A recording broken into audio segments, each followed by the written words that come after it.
वंदे मातरम साथियों।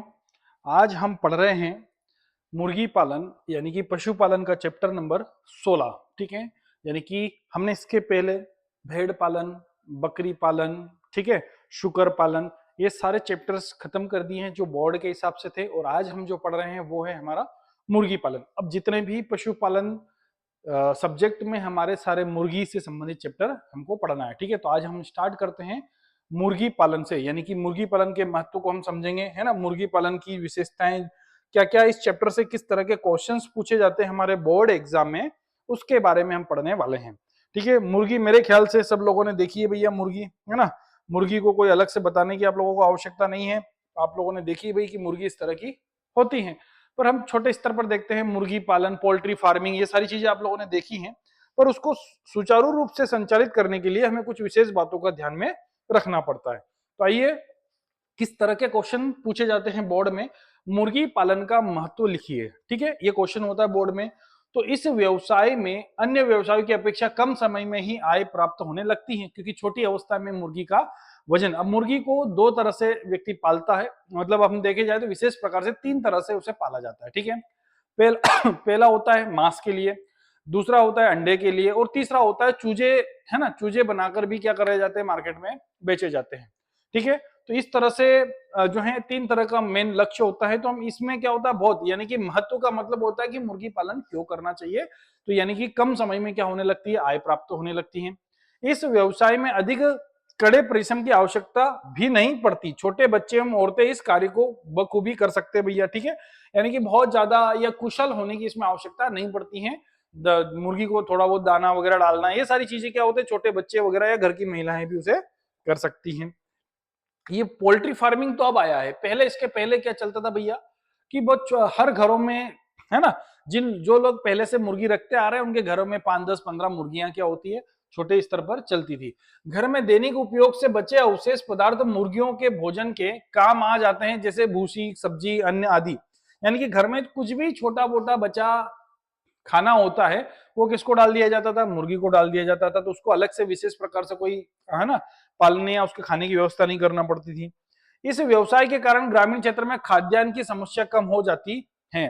ठीक है, इस व्यवसाय के कारण ग्रामीण क्षेत्र में खाद्यान्न की समस्याएं क्या हो जाती है भैया, कम हो जाती है। खाद्यान्न की समस्या का मतलब समझते हैं ना, कि भाई कई बार होता है जो आदमी मांसाहारी होता है तो वो क्या करता है, मांस का सेवन करता है, खाद्यान्न का सेवन नहीं करता है। ठीक है ना, तो यानी कि वहां पर क्या होता है भाई, वो कंटिन्यू 2-5 दिन में अगर वो कोई ऐसे व्यक्ति को आदतन होते भैया, कोई डेली मीट खाते हैं या डेली, है ना, ऐसा उपयोग करते हैं, तो फिर वो क्या करते हैं, मांस खाते हैं, तो भाई हमारा खाद्यान्न पदार्थ गेहूं बचता है ना, जो खाद्यान्न होते हैं चावल बचते हैं, तो ये चीजें नहीं खाता है, वो क्या करता है, मुर्गियों का सेवन करता है, तो हमारे खाद्यान्न की समस्या कम हो जाती है। प्राय छोटे किसान इसे सहायक धंधे के रूप में अपना, है ना, अपना सकते हैं। तो भाई बहुत सारे ऐसे किसान हैं कि सहायक धंधा, मतलब जो हमारा मेन धंधा है कृषि का है, बहुत सारे मजदूरी करते हैं, तो उसके साथ साथ में आप इस सहायक धंधे के रूप में भी इसे कर सकते हैं। सॉरी। अगला प्रश्न है, प्राकृतिक विधि से अंडे सेने के लाभ तथा हानि लिखिए। दो तरह से अंडे सेते हैं, एक तो होता है प्राकृतिक तरीके से, ठीक है, और एक होता है कृत्रिम तरीके से। ठीक है, ये देखना, नेचुरल और आर्टिफिशियल दोनों में अलग अलग तरीके से अंडे सेना।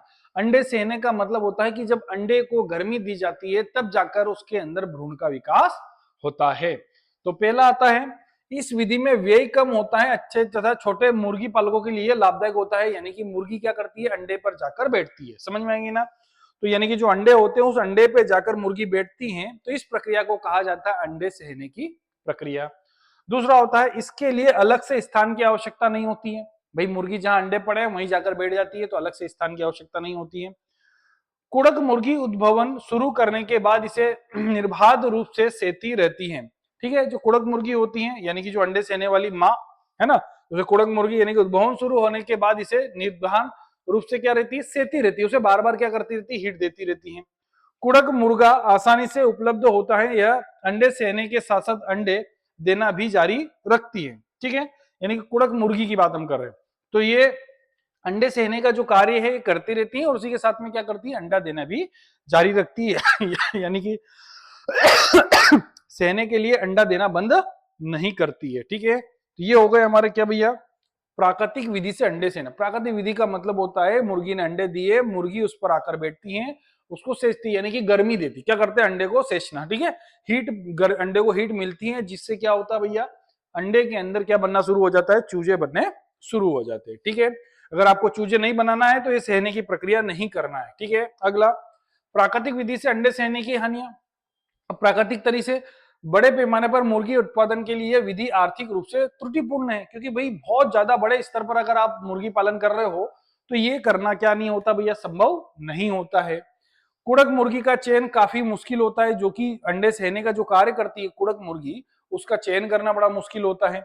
अंडे सहने वाली मुर्गियों में अंडे देने की दर काफी घट जाती है, क्योंकि वो उसका दिमाग और सब कुछ क्या लगा देती है? एफर्ट अंडे सहने पर लगा देती हैं, तो वो क्या होती है? अंडे उत्पादन की क्षमता उसकी कम हो जाती है।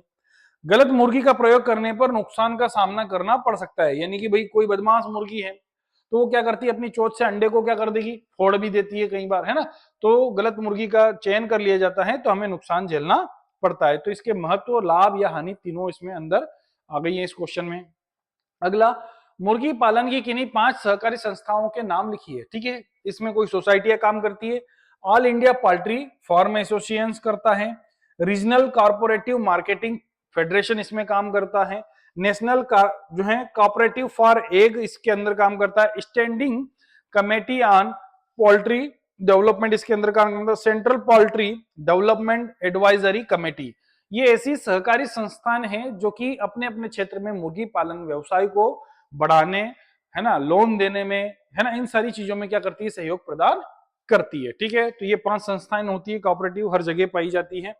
अगला, इंक्यूबेटर से अंडे सेने के लाभ लिखिए। अभी मैंने बताया था भैया, हम दो तरह से, एक तो नेचुरल और एक आर्टिफिशियल। तो आर्टिफिशियल अगर आपको अंडे सेना है तो किसका उपयोग करना पड़ेगा? आपको इंक्यूबेटर का उपयोग करना पड़ेगा, क्योंकि यहाँ बड़ी संख्या में आपको अंडे सेना पड़ेंगे, ठीक है। तो इसके लाभ लिखिए। किसी भी माह या मौसम में अंडे सह सकते हैं भाई, जब आपकी मर्जी पड़े, जब आप अंडे को मशीन में रखो और क्या कर देता? सहने की प्रक्रिया हो जाती है। हमने पढ़ा कि अंडे को गर्मी दी जाती है। क्या दी जाती है? गर्मी दी जाती है, तो उसे हम अंडे सहने की प्रक्रिया करते हैं, चाहे वो मुर्गी दे या मशीन दे, है ना। तब उसके अंदर विशेष टेम्परेचर के माध्यम यानी कि दिया जाता है, तब उसके अंदर चूजों का निर्माण हो जाता है।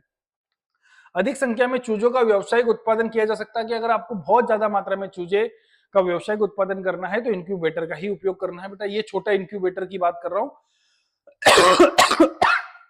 बड़ा इंक्यूबेटर तो आपके फ्रिज के समान आएगा। किसके समान आएगा? फ्रिज के समान आता है। उसमें खांचे बने होते हैं, अंडों की ट्रे उसमें रख दी जाती हैं और उसको चालू कर दिया जाता है, ठीक है ना। खांचे बने होते हैं ट्रे वाले। तो ये छोटा इंक्यूबेटर है। बड़ा इंक्यूबेटर आता है जिनकी बड़े ट्रे, यानी कि एक साथ में बहुत सारे अंडों को रखा जा सकता है, ठीक है। चूजों में रोग नहीं लगता, क्योंकि हम अपना टेम्परेचर वगैरह सब कुछ अपने हिसाब से इसमें सेट करते हैं। 18 दिन में चूजे निकल आते हैं, है ना, क्योंकि भाई सही टेम्परेचर, बिल्कुल फिक्स टेम्परेचर उनको मिलता है। अंडों की देखभाल आसान होती है और समय बचता है, ठीक है। दोनों में हमको समय लगता है। ये क्या इंक्यूबेटर के लाभ है, ठीक है। अब ये इंक्यूबेटर की जगह यहां लिखा आ सकता है क्या? कृत्रिम रूप से अंडे सहने के लाभ लिखिए। कृत्रिम रूप से अंडे सहने के लाभ लिखिए, तो भी आपको क्या करना है? यही आंसर लिखना है। अगला, कृत्रिम ब्रूडिंग क्या है? इसके लाभ लिखिए। अब कृत्रिम ब्रूडिंग का मतलब भाई चूजों को बिना मुर्गी की सहायता से कृत्रिम उष्मा प्रकाश और प्रबंधन द्वारा पालना, ठीक है, ब्रूडिंग में। तो इसमें चूजों को साल भर हर मौसम में पाला जा सकता है। ब्रूडिंग में सिर्फ हम क्या करते भैया? अब कुछ चूजों को क्या करती है? मुर्गियां पालती है ना। अब हमें पालना है। तो इसके चूजों को साल भर हर मौसम में क्या करा सकता है? पाला जा सकता है। बड़े पैमाने पर चूजा पालने के लिए सबसे उपयुक्त विधि है, ठीक है। देखा होगा आप लोगों ने, कहीं भी घर वर में देखा होगा, बहुत बार हम देखते हैं गांव में कि मुर्गी के पीछे बच्चे चूजे दौड़ते रहते हैं। तो वो हो गया क्या? प्राकृतिक, क्योंकि मुर्गी उसे पाल रही है। क्या कर रही है? मुर्गी पाल रही है। और आप कृत्रिम आप करोगे तो कृत्रिम में किसी भी प्रकार की मुर्गी इसको नहीं पालेगी, सारे ही चूजे यहाँ पर रहेंगे, क्योंकि इन सभी चूजों को हमने इंक्यूबेटर में जो अंडे सहे थे उन्हीं चूजों का यहाँ लालन पालन करना है। वो लालन पालन करना क्या कहलाएगा? ब्रूडिंग। क्या कहलाएगा? ब्रूडिंग। अगला क्वेश्चन, अगला जो है स्वच्छता और हाइजीन को अच्छी तरह से नियंत्रित किया जा सकता है। हाइजीन, ठीक है। अब स्वच्छता तो आप रख ही रहे हैं, हाइजीन मेंटेन करना भैया, यहाँ किसी प्रकार का बीमारी वगैरह इन सारी चीजों से, स्वच्छ अनाज इनको खिलाना, ये सारी चीजें हम इसका विशेष ध्यान रखते हैं। तापमान को चूजों की आवश्यकता अनुसार नियंत्रित किया जा सकता है। जो भी आपने देखा होगा बल्ब वगैरह उसके अंदर लगाया जाता है तो उसे हम क्या करते हैं, टेम्परेचर को मेंटेन कर सकते हैं। चूजों को सही मात्रा में आहार एवं पानी आसानी से उपलब्ध कराया जा सकता है। तो भाई ये चीजें हम सब करते हैं, क्योंकि क्या होता है जब कृत्रिम ब्रूडिंग करते हैं तो इन सारी चीजों का अच्छे से मेंटेन किया जा सकता है, तभी जाकर चूजों का व्यवसाय अच्छे से किया जा सकता है। इस प्रकार के आपके ये जो चैप्टर है आपका 3+1 में पूछा जाने वाला है, 4 नंबर का चैप्टर है, इसको बहुत अच्छे से आपको पढ़ना है, ठीक है। और साथ में नंबर भी अच्छे आना चाहिए भैया। ये सारे इंपॉर्टेंट क्वेश्चन आप लोगों के लिए दिए हुए हैं। अगर चैनल पर आप नए हैं तो चैनल को सब्सक्राइब कर, और हर चैप्टर में वीडियो अगर आप देख रहे हैं तो लाइक करना बिल्कुल ना भूलें, ठीक है। इसी प्रकार से अगर कोई आपके डाउट आ रहे हैं तो आप कमेंट भी जरूर करें, ठीक है। मिलते हैं नेक्स्ट वीडियो में। वंदे मातरम।